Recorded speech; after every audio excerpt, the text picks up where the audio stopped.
Hello everyone, how are you? I hope you all are fine. So today हम लोग today we start prokaryotic and eukaryotic cell. ठीक है, last video में मैंने prokaryotic और eukaryotic खत्म किया था, बस थोड़ा सा बता के. ठीक है, तो आज हम लोग प्रोकैरियोटिक और यूकैरियोटिक के बारे में डिटेल में पढ़ेंगे. ठीक है, तो सबसे पहले हम लोग स्टार्ट करते हैं prokaryotic cell.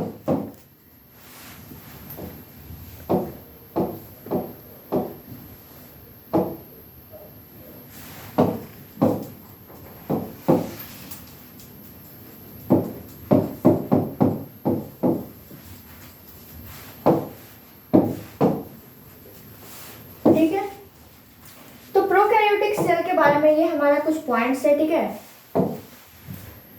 This cell in which organised और टू न्यूक्लियस इज एब्सेंट. मतलब ऐसा सेल जिसमें दो सेल जिसमें क्या हो, ऑर्गेनाइज न्यूक्लियस और ट्रू न्यूक्लियस क्या हो, वो एब्सेंट हो. ऑर्गेनाइज मतलब सिंपल वे में हो गया कि वो अच्छी तरीके से ऑर्गेनाइज्ड हो, उसमें सारे फंक्शन होते हो, उसमें सारे ऑर्गन्स होते हो. मतलब क्या एक तरह से बताएं, उसमें सारे वैसा मटेरियल होता हो जिससे हमारा क्या होगा, फंक्शन क्रिएट होगा. ठीक है, नेक्स्ट है हमारा वो क्या होता है, एब्सेंट होता है. प्रोकैरियोटिक सेल में अब तो न्यूक्लियस ही एब्सेंट हो गया, अब सारा फंक्शन ही उसका स्टॉप हो गया. फिर भी आगे देखते हैं क्या कहता है. In this cell nucleus like nucleoid is present in place of nucleus and hence act as a nucleus. मतलब इसमें कहना चाह रहा है कि ये जो सेल है, इसमें इस सेल में न्यूक्लियस तो एब्सेंट रहता है, लेकिन न्यूक्लियस के जगह पे कोई तो रहेगा ना. तो क्या रहेगा, nucleus and acts as a nucleus nucleus hence acts as a, यहाँ पे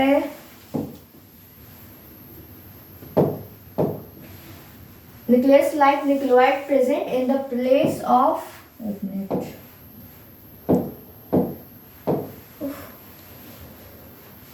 nucleus and acts as in the place of nucleus and acts as a nucleus. मतलब न्यूक्लियोइड प्रेजेंट रहता है किसके प्लेस पे, न्यूक्लियस के प्लेस पे, और किसकी तरह एक्ट करता है, न्यूक्लियस की तरह एक्ट करता है. सही था, एक्चुअली मुझे लग रहा था गलत था. In prokaryotic cell membrane bounded cell organelle are absent. अब ऑब्वियसली अगर हमारा न्यूक्लियस ही फंक्शन नहीं है, यानी उसमें मेन न्यूक्लियस नहीं है, उसका डुप्लीकेट है यानी न्यूक्लियोइड है, तो इसमें फंक्शन भी कुछ कम हो जाएंगे. इसका मतलब यहाँ पे well developed well membrane bounded organelle नहीं रहेंगे, जैसे माइटोकॉन्ड्रिया, प्लास्टिड, ईटीसी. अब ऑर्गेनली रहेंगे नहीं, तब तो कोई भी ऑर्गेनली नहीं रहेगा, ना राइबोसोम ना सेंट्रोसोम, जो भी है वो सब एब्सेंट हो जाएंगे. आई होप ये आपको ये प्रोकैरियोटिक के बारे में ये 3 पॉइंट अच्छी तरीके से समझ में आ. पहला क्या है, न्यूक्लियस एब्सेंट होता है, न्यूक्लियस लाइक न्यूक्लियोइड प्रेजेंट होता है, वही जो है वो न्यूक्लियस का काम करता है, और मेम्ब्रेन बाउंडेड ऑर्गेनली भी एब्सेंट होता है. नेक्स्ट है हमारा ये कुछ एग्जांपल्स है उसका. ठीक है, Monera like you bacteria, cyanobacteria, blue green algae. मतलब एक मोनेरा एक ग्रुप है जिसमें केवल सिंगल सेल्स होता है, प्रोकैरियोटिक सेल्स होते हैं, जिसमें you bacteria, cyanobacteria, green algae ये सब पाया जाता है. ऑब्वियसली प्रोकैरियोटिक में जितने भी एनिमल्स जो भी पाया जाता है वो क्या होता है, वो ज़्यादातर बैक्टीरिया में ही होता है. जैसे साइनोबैक्टीरिया हो गया, ये सब जितना भी है, ब्लू ग्रीन अल्गी, ये सब किसमें होता है, हमारा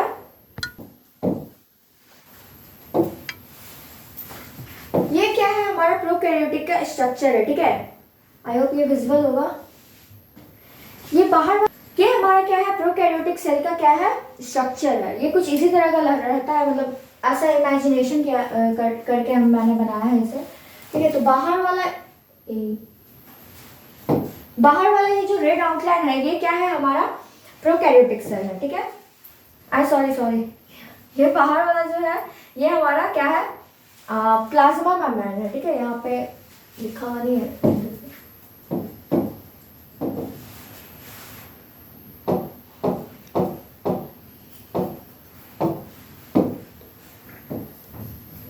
क्या है, हमारा प्लाज्मा मेम्ब्रेन है. प्लाज्मा मेम्ब्रेन कहो, सेल मेम्ब्रेन कहो. ठीक है, ये सारे जितने भी मेम्ब्रेन्स और जितने भी ऑर्गेनलीज है वो हम लोग डिटेल में पढ़ेंगे आगे. अभी तो फिलहाल इसका इंट्रोडक्शन ही चल रहा है सेल का. नेक्स्ट है हमारा ये हम लोग क्या पढ़ रहे हैं, ये हम लोग सेल का टाइप पढ़ रहे हैं. जो सेल 2 तरह का होता है ना, वही पढ़ रहे हैं. नेक्स्ट है हमारा ये जो हमारा ये जो फिंगर की जो प्रोजेक्शन है ये कहाँ से, ये इनर, ये आउटर हो गया, ये इनर हो गया, इनर वॉल से ये जो प्रोजेक्शन है हमारा ये वाला, सपोज ये मैं हाईलाइट कर दे रही हूँ ब्लू कलर से, ठीक है, ये हमारा क्या है, ये क्या है, मेसोसोम है और एक्ट्स एज माइटोकॉन्ड्रिया। अब तो इसमें cell membrane, sorry cell organelle तो रहता नहीं है, तो अब कोई तो इसका फंक्शन क्रिएट करने के लिए रहेगा ना। माइटोकॉन्ड्रिया ऑब्वियसली रिस्पायरेशन में बहुत ज़्यादा हेल्प करता है, क्योंकि इसके अंदर जो भी साइकिल्स चलते हैं वो सारे किसके अंदर चलता है, माइटोकॉन्ड्रिया के चलते हैं, जिससे हमारे सेल के अंदर एटीपी का प्रोडक्शन होता है, जिसकी वजह से हम लोग को एनर्जी मिलता है, ठीक है। तो मेसोसोम जो होता है वो किसके जगह काम करता है, माइटोकॉन्ड्रिया की तरह काम करता है। और ये जो रेड रेड स्पॉट्स लाइक मैंने जो ड्रॉ किया है यहाँ पे, वो क्या है, हमारा रेस्पिरेटरी एंजाइम। ऑब्वियसली एंजाइम होगा तभी तो कुछ उसका फंक्शन होगा, ठीक है। माइटोकॉन्ड्रिया में बहुत सारे एंजाइम्स होते हैं जिसकी वजह से ये सारे फंक्शन क्रिएट होते हैं। नेक्स्ट है हमारा राइबोसोम। राइबोसोम मैंने बताया था कि यूकैरियोटिक में 80 एस के होते हैं और प्रोकैरियोटिक में 70 एस के होते हैं, ठीक है। तो ये प्रोकैरियोटिक में जो राइबोसोम है वो कितने एस के होते हैं, ये 70 एस के होते हैं, ठीक है। नेक्स्ट है ये वाला सर्कुलर जो मैंने बनाया, ये जो सर्कुलर मैंने ड्रॉ किया ये क्या है, ये हमारा वेक्टर कहलाता है, ठीक है। नेक्स्ट है हमारा ये पार्ट, दिस वन, ये क्या है हमारा, ये सर्कुलर डीएनए है जो डबल मेम्ब्रेन, डबल स्टैंडर्ड है, ठीक है। और इसी को हम लोग न्यूक्लियोइड मैंने नाम दिया था, जो क्या करता है, न्यूक्लियस की तरह एक्ट करता है। इसी को हम लोग जीनोफोर, प्रोन्यूक्लियस सब कहते हैं। और उसके बाद फिर इसके अंदर जो रेड रेड स्पॉट्स है ये, इसको हम लोग कहते हैं नॉन हिस्टोन प्रोटीन, ठीक है। और ये जो बीच का ये स्पेस हुआ ये इसको कहते हैं पेरी न्यूक्लियर स्पेस, ठीक है। और ये आपका we all know cytoplasm,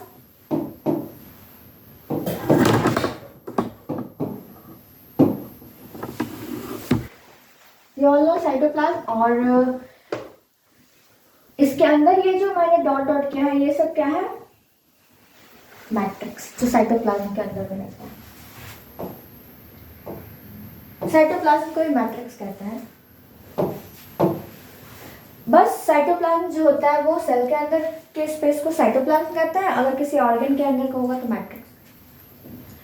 matrix और साइटोप्लाज्म का सिंपल एक मीनिंग होता है, जो खाली स्पेस जिसमें सारे ऑर्गेनली उसी में है। ऑब्वियसली ये स्पेस है एक तरह से, उसी में सारे ऑर्गेनलीज है ना। इसमें कहीं भी आपको मेम्ब्रेन बाउंडेड ऑर्गेनली दिख रहा है नहीं, बस ये वेक्टर दिख रहा है, ये तो ऑर्गेनली नहीं है, एक तरह से इसी का फंक्शनिंग करने वाला एक ऑर्गन टाइप का ही इसको समझ लीजिए। लेकिन ये मेम्ब्रेन बाउंडेड नहीं है, ये सिंगल इस तरह का न्यूक्लियस शेप में है, ठीक है। नेक्स्ट ये क्या है हमारा प्रोकैरियोटिक सेल, ठीक है। नेक्स्ट है हमारा यूकैरियोटिक सेल। प्रोकैरियोटिक को हम लोग ने अच्छे से जान लिया है, अब यूकैरियोटिक के बारे में थोड़ा बहुत जान लेते हैं। इसमें क्या है, इसमें न्यूक्लियस तो प्रेजेंट होता है। अब न्यूक्लियस प्रेजेंट है तो उसमें क्या था, अपोजिट था कि न्यूक्लियस एब्सेंट था तो मेम्ब्रेन बाउंडेड ऑर्गेनली भी एब्सेंट था। इसमें न्यूक्लियस प्रेजेंट है तो मेम्ब्रेन बाउंडेड ऑर्गेनली भी क्या होगा, प्रेजेंट होगा, ठीक है। बस ये दो पॉइंट इसका खास है और कुछ नहीं है। माइटोकॉन्ड्रिया, टोनोप्लास्ट और भी प्लास्टेट्स, राइबोसोम्स, जितने भी ऑर्गेनलीज, राइबोसोम तो वैसे उसमें भी होता है, राइबोसोम मेम्ब्रेन बॉन्ड नहीं होता है। टोनोप्लास्ट, प्लास्टेट क्या हो गया, हमारा डबल मेम्ब्रेन बॉन्डेड ऑर्गेनली हो गया, ठीक है। ये सब क्या है, यूकैरियोटिक का एग्जाम्पल। दो cell in which organised nucleus is present, ऐसा सेल जिसमें न्यूक्लियस प्रेजेंट हो, ऑर्गेनाइज्ड यानी अच्छी तरीके से ऑर्गेनाइज्ड हो। जैसे एक सैलून जो होता है, दो तरह का सैलून होता है। एक रोड पे भी लोग चेयर लगा के बैठ जाते हैं और उसमें भी एक छोटा सा आना, कंघी वगैरह, मतलब थोड़ा बहुत सामान रखते हैं। और एक होता है वेल ऑर्गेनाइज्ड सैलून जिसमें आपको ब्रांडेड क्रीम्स वगैरह, कंघी, ये सब जितने भी होते हैं वो सारे, तो हम लोग क्या कहेंगे, रोड वाला जो रहेगा उसको हम लोग ऑर्गेनाइज कहेंगे नहीं, वो तो ऐसे ही कभी भी है और फिर चला गया, अगले दिन खोजने गया तो नहीं था वहाँ पे, कहीं और जाके लगाया हुआ है, ठीक है। लेकिन वो जो वेल ऑर्गेनाइज था वो क्या है, वो एक अलग से शोरूम बनाया हुआ है जिसमें आपको अच्छी तरीके से फैसिलिटीज़ वगैरह हैं, वो जितने भी है सब कुछ केयरिंग अच्छी तरीके से करता है, ठीक है। तो वो क्या होगा, ऑर्गेनाइज, ठीक है। ऑर्गेनाइज मतलब कैसे कोई चीज़ को ऑर्गेनाइज करना, जैसे बुक आपका ये इधर उधर हो गया तो उसको एक अलमीरा में जाके ऑर्गेनाइज करते हैं, उसी तरह का ऑर्गेनाइज निकले जिसमें सारे मटेरियल्स यहाँ इसमें प्रेजेंट होंगे, जिसकी वजह से सेल हमारा काम करेगा। ठीक है, वो सारे चीज़ जो उसमें प्रेजेंट होते हैं उसको ऑर्गेनाइज कहते हैं। जैसे मान लीजिए ये खाली,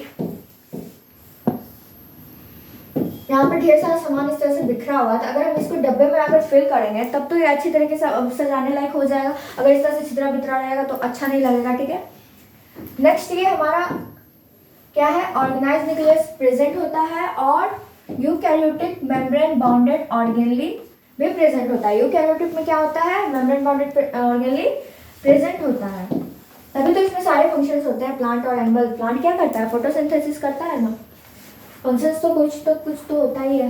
नेक्स्ट है हमारा इसका एग्जांपल, मोनेरा को छोड़ के जितने भी ग्रुप्स होते हैं वो सब कितने होते हैं, किस में आएंगे, यूकैरियोटिक्स में आता है। मतलब इसमें न्यूक्लियस प्रेजेंट रहेगा हमारा, नेक्स्ट हमारा ऑर्गेनलीज रहेगा। ठीक है, कौन कौन से है, प्रोटिस्टा, फंगी, प्लांटी, एनिमेलिया। ठीक है, ये चार जो एग्जांपल्स है ये हमारा ग्रुप्स एग्जांपल है। आई मीन प्रोटिस्टा में अलग, फंगी में अलग, प्लांटी में अलग, एनिमेलिया में अलग। इसमें भी बहुत सारे एग्जांपल है, इसमें भी और इसमें भी। ठीक है, फंगी का एक फंगी प्लांट भी होता है जिसको हम लोग कहते हैं मशरूम कहते हैं। ठीक है, वो इसमें आ जाएगा। प्लांटी भी बहुत सारे आते हैं, एंजियोस्पर्म, जिम्नोस्पर्म, थैलोफाइटा, ब्रायोफाइटा, बहुत सारे हैं, सबको हम लोग पढ़ेंगे डिटेल में। तो ये सब क्या थे, यूकैरियोटिक के एग्जांपल। नेक्स्ट है ये हमारा यूकैरियोटिक सेल। ठीक है, ये क्या है, हमारा प्लांट सेल है, सॉरी ये हमारा एनिमल सेल है जिसमें प्लाज्मा मेम्ब्रेन, राइबोसोम जो एटीएस का हो, माइटोकॉन्ड्रिया, इसका नेमिंग कर देते हैं, इसका नाम ईआर होता है। ईआर मतलब इसको बोलते नहीं है, शॉर्ट फॉर्म है एंडोप्लाज्मिक रेटिकुलम इसका नाम है। ठीक है, और ये जो इस तरह का स्ट्रक्चर है इसको कहते हैं गोल्गी बॉडी। ठीक है, और ये हमारा लाइसोसोम है। ओके, ये और ये स्पेस को क्या कहेंगे, साइटोप्लाज्म। ठीक है, ये हमारा क्या है, साइटोप्लाज्म। और ये कौन सा सेल है, ये प्लांट सेल है। इस तरह का इसलिए बना हुआ है क्योंकि इधर से नेक्स्ट सेल जो होता है वो हमारा इस तरह से नराइज करेगा, यहाँ पे उस तरह का वो आगे फर्दर वो जो सेल होता है वो, ये इसमें हमारा दो चीज पाया जाता है। ठीक है, एक तो पहला ये हो गया हमारा सेल वॉल, नेक्स्ट इसके अंदर में भी एक मेम्ब्रेन होता है इस तरह का, उसको क्या कहते हैं, पीएम मतलब प्लाज्मा मेम्ब्रेन। ये हमारा वही सेम स्ट्रक्चर, गोल्गी बॉडी कहाँ लिखा है, ये रहा गोल्गी बॉडी। ये एक न्यू स्ट्रक्चर होता है वैक्यूल, जिसमें वेस्टेज मटेरियल किसका होता है, प्लांट का मेटाबॉलिक जितना भी वेस्टेज मटेरियल किसमें जाता है, वैक्यूल में जाता है, इसलिए इसका साइज जो होता है वो बड़ा होते जाता है। ठीक है, पर एनिमल सेल में बहुत छोटा होता है, इसलिए इसको निग्लेक्ट करके हम लोग चलते हैं। ठीक है, नेक्स्ट है यही सेम चीज ईआर, जो प्लांट में जो एनिमल में होता है वही तो प्लांट में होता है, और इसके अंदर ही वही न्यूक्लियस के अंदर, ये तो पूरा न्यूक्लियस हो गया, न्यूक्लियोलस। तो ये तो हमारा क्या, प्लांट सेल और एनिमल सेल, ये दोनों सेल किसमें आता है, यूकैरियोटिक सेल्स में आता है। नेक्स्ट है हमारा कुछ character of prokaryotic and eukaryotic cell. ये अलग अलग मैंने इस तरह का, आई होप विजुअल हो, ये जो जितना भी मैंने लिखा है ये सब क्या है, इसका कैरेक्टर है। ठीक है, जैसे न्यूक्लियर मेम्ब्रेन का क्या है। ठीक है, तो न्यूक्लियर मेम्ब्रेन प्रोकैरियोटिक में कैसा पाया जाता है, न्यूक्लियर मेम्ब्रेन होता है, पहले नहीं होता है, तो न्यूक्लियर मेम्ब्रेन तो एक तरह एब्सेंट हो गया। फिर single membrane system is present, single होता है, डबल नहीं होता है। नेक्स्ट है हमारा nuclear membrane present, double involve also present. ठीक है, इसमें जितना भी चीज होता है ना उसका जस्ट अपोजिट हमारे यूकैरियोटिक में होता है। प्रोकैरियोटिक मतलब प्रो मतलब पहले ही हो रहा है, प्रो मतलब बहुत पहले का, और यूकैरियोटिक में जितना भी हुआ जिसको भी आप देख लो वो सब क्या है, यूकैरियोटिक, और जिसको नहीं देख सको क्या है, प्रोकैरियोटिक। यही है यूकैरियोटिक और प्रोकैरियोटिक में डिफरेंस। ठीक है, यूकैरियोटिक है वो हमारे आंखों से दिखता है और प्रोकैरियोटिक माइक्रोस्कोप से दिखता है। नेक्स्ट ये हमारा हो गया अब नेक्स्ट डिफरेंस है हमारा न्यूक्लियस का डिफरेंस। अब दोनों में क्या है, इसमें वेल ऑर्गेनाइज न्यूक्लियस होता है, नहीं होता है, एब्सेंट होता है। इसमें होता है, यस होता है। इसमें वेल ऑर्गेनाइज न्यूक्लियस होता है। ये एक तरह से डिफरेंस टाइप का है जो प्लांट में और एनिमल प्रोकैरियोटिक में और यूकैरियोटिक में डिफरेंस बता दिए हैं, ठीक है, ताकि इस तरह का आपको पढ़ने में आसानी हो। Next cell organelle. Cell organelle क्या है, इसमें एब्सेंट होता है और इसमें प्रेजेंट होता है, ठीक है। सेल ऑर्गेनली, हाँ, सेल ऑर्गेनली प्रेजेंट होता है और इसमें एब्सेंट होता है। सेल ऑर्गेनली वही हो गया माइटोकॉन्ड्रिया,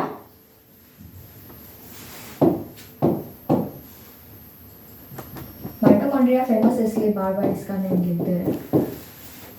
बाकी जो भी है इसमें भी सेम चीज होता है, वो सब क्या होता है, एब्सेंट होता है, ठीक है। इसमें मेम्ब्रेन बॉन्डेड ऑर्गेनली एब्सेंट होता है, इसमें क्या होता है, प्रेजेंट होता है। इसका जस्ट अपोजिट हो रहा है कि नहीं हो रहा है, ठीक है। नेक्स्ट इसी तरह का और भी डिफरेंस है राइबोसोम से रिलेटेड, सेल वॉल से रिलेटेड, जो हम लोग के कब पढ़ेंगे, इसके अगले वाले वीडियो में पढ़ेंगे, ठीक है। तो आज के लिए इतना ही, बस प्रोकैरियोटिक और यूकैरियोटिक हमने डिफाइन किया है और इसके बारे में थोड़ा सा डिफरेंस जाना, ठीक है।